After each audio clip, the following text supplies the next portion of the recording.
What happens when you find out that the house you just moved into used to be a funeral home? I mean, the only logical answer is to sleep in the casket display room right down the hall from the embalming room in the basement, right? No, just kidding. I would never do that. But this family did. The Snedeker family haunting is truly nightmare fuel. That is, if it actually happened. What this family said to have experienced during their 2 years of living in this former funeral home went on to inspire one of my favorite horror films of all time, The Haunting in Connecticut. And I know what you're gonna say, Courtney, the movie scored 17% on Rotten Tomatoes. Listen, we don't need to talk about that. Just trust me, guys. This movie is genuinely so scary. And I know I said that in my last video, which you guys are eating me alive for. But seriously, this movie is one of the scariest movies ever to me. And a bonus, it has Kyle Gallner in it, who is my favorite Scream King. Anyways, if you love a good ghost story and you want to lose sleep tonight, stick around and let's talk about it. So this is the Snedeker family, which consisted of mom and dad, Carmen and Alan, and their 4 kids, Philip, Bradley, Alan Jr., and Jennifer. The Snedeker family lived in Connecticut, and by all accounts, they were your typical loving family. But sadly, when Philip was really young, he was diagnosed with Hodgkin's lymphoma, which is a type of blood cancer that starts in the lymphatic system. This diagnosis really devastated the family, and to make matters worse, they routinely had to make super long drives from their home to the Yukon hospital for his cancer treatments. The drives were painful, long, and on top of already feeling sick, Philip became much more nauseous in the car. So these trips were not easy on the family by any means. Fast forward to the summer of 1986. This is when the Snedeker family began looking for a house to rent closer to the hospital to make things easier on Philip. That's when their sights landed on this beautiful home right here, 208 Meriden Avenue in Southington, Connecticut. It was a beautiful historic home with 5 bedrooms and 2 bathrooms. And this space was amazing because not only was their family of 6 moving together, but the Snedeker family also took in their 18-year-old niece, Tammy. So they rushed to move in. I mean, it was perfect and only 20 minutes from the hospital. On June 30th, 1986, the family signed the lease to rent this home. They got the keys and moved in immediately. And at first, this all felt like a dream. All the kids got to pick their own bedrooms, but it didn't take long for things to go horribly wrong. As Carmen began unpacking, she ventured into the basement, and this is when she made a deeply disturbing discovery. There she found old furniture, dusty boxes that contained photos of deceased people, embalming equipment, and a ton of toe tags, which are little identification tags that are attached to a deceased person's big toe. It was then that Carmen began piecing things together, and once she called the owner of the home, he confirmed it. This house used to be a funeral home, so hundreds of bodies had rested in this house at different points in time. Now, according to Carmen, she said that she had no idea that her new house used to be a funeral home. I guess when they toured the house, the basement was blocked off by building material from the construction workers, so she never got to actually go into the basement. But according to the owner of the home, Daryl, he said that he did tell the Snedeker family what the house used to be. Regardless, it apparently somehow got lost in translation, but it was confirmed. This house used to be the Hallahan Funeral Home, which operated for decades.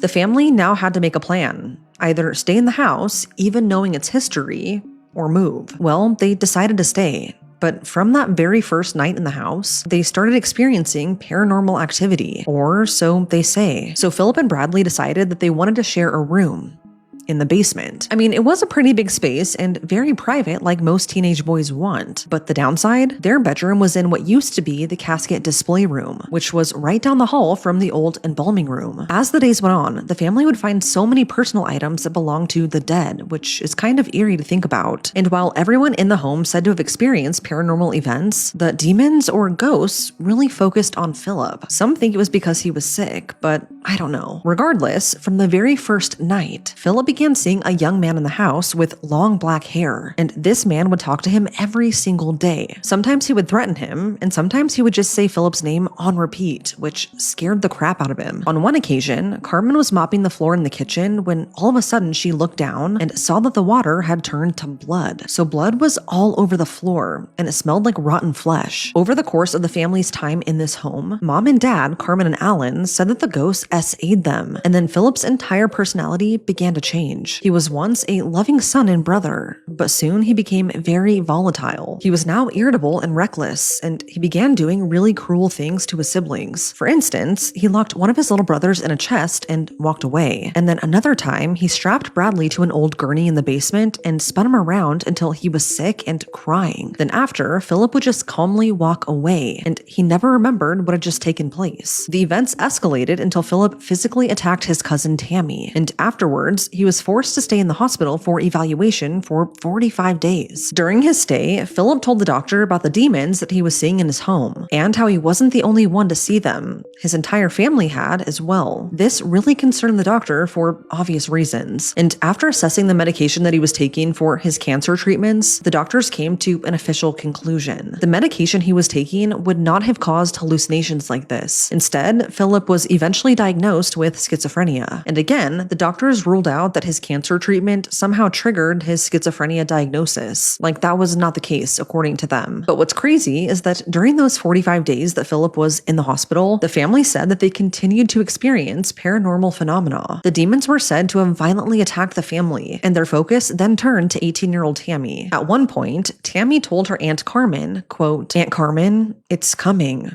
Can you feel it?"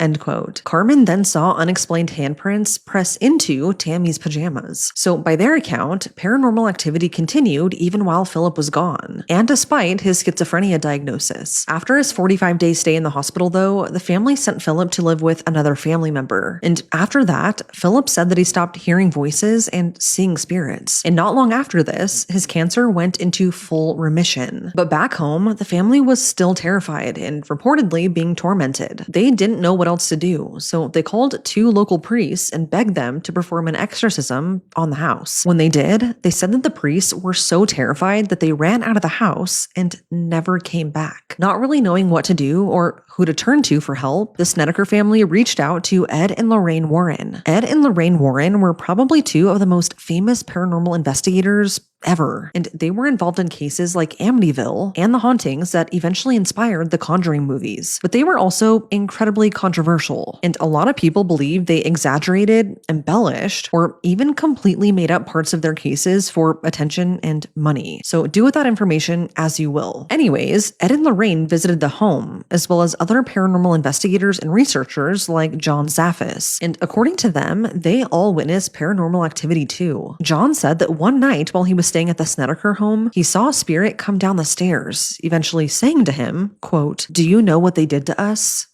End quote. He said this made the hair on the back of his neck stand up. And he said that every other paranormal case that he investigated was like Casper the Friendly Ghost, but not this one. Finally, on September 6th, 1988, a local priest conducted a 3-hour exorcism on the Snedeker home. And after this, all paranormal activity suddenly stopped. Later that same year, the Snedeker family moved out of the home, nearly 2 years after moving in, and they never came back. A couple of years later, the family went public with their story. They teamed up with Ed and Lorraine Warren, who hired a writer named Ray Garton. Ed and Lorraine hired him to write a book about the Snedeker family's true experience in the house from hell. So Ray interviewed everyone in the family and ended up publishing a book in 1992 about the experience. It's called In a Dark Place. The Snedeker story really went viral and it scared a lot of people, but it wasn't long before people started calling them out for possibly lying about the entire thing. For starters, the owner of the house came forward and said that he believed the family was lying. He said that every single tenant that lived inside the home prior to the Snedeker family never experienced anything paranormal. He kind of called the family out and said that their story lined up a little bit too well. I guess whenever the family brought up the haunting and whenever the paranormal events were said to have escalated, they were behind on rent and about to be evicted. And he was not the only one to think this was all a hoax and a scheme from the family to try and make some money. I guess all of their neighbors also thought they were lying. The Snedeker family was seen on numerous occasions outside their home, and every single time the neighbors saw them, they were joyful and happy, not at all the scared family they claimed to be. Going even deeper than that, none of Philip's friends believed him either. I guess Philip was known to lie and be a bit of a storyteller, and his friends said that he always wanted to be the center of attention. Another major reason that people think the Snedeker family was lying was because the Roman Catholic Church came forward, and they said that no authorized exorcism was ever conducted haunted at that house. That's not to say that it didn't happen, but I feel like there would be some record of it happening if it did. Lastly, one final thing happened that has made the Snedeker story seem a bit fishy. So the author that wrote the book about their experience, Ray, ended up coming forward as well. He said that while he was interviewing the family for his book, he noticed something. None of their stories seemed to match.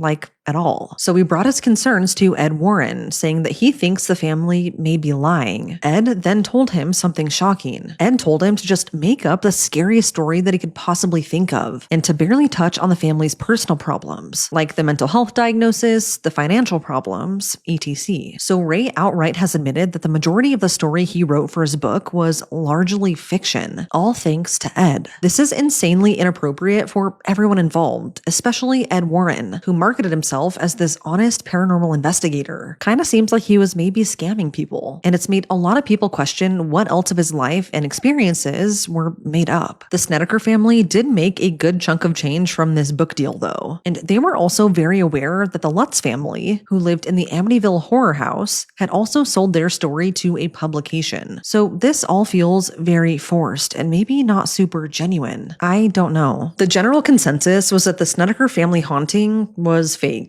That Philip's experience battling cancer, taking a lot of medication, and being diagnosed with schizophrenia was mislabeled as demonic possession. That the demonic activity that the family suffered stemmed from mental illness, financial stress, and overall a dysfunctional family. Carmen Snedeker went on to become a real estate agent, and she said that ever since moving out of that home, she's been very sensitive to supernatural forces. She said, quote, "If I wouldn't sell you a house, you can bet it's because I knew that it was haunted." End quote. I'm gonna be honest, I don't think the family was telling the entire truth, but I love a good scary ghost story. And if what they said did actually happen, can you imagine how terrifying that would be? All I know is that this case went on to inspire one of my favorite horror films of all time, The Haunting in Connecticut, which was released in 2009. I don't know why, but it only scored 17% on Rotten Tomatoes, which I'm standing 10 toes down on the fact that that's wrong. It is such a good movie all around, from the acting to the visuals, literally everything. It's one of those movies that I will put on even if I've seen it a handful of times if I know that I want to be scared, like genuinely scared. Like this scene with the dead bodies whose skin was carved, like that is so freaking scary. Also, why do the best movies always score so low? Makes no sense. After this movie came out though, the new owner of this home came forward, and at that point she had been living there for 10 years. She said that she has never experienced anything paranormal inside the house, and that everything the Snedeker family said was ludicrous and Hollywood foolishness. I don't know. What do you guys believe? Do you think that it was all made up or no? What's really sad is that Philip died in 2012 at only 38 years old after his cancer returned. I'll leave you guys with one question.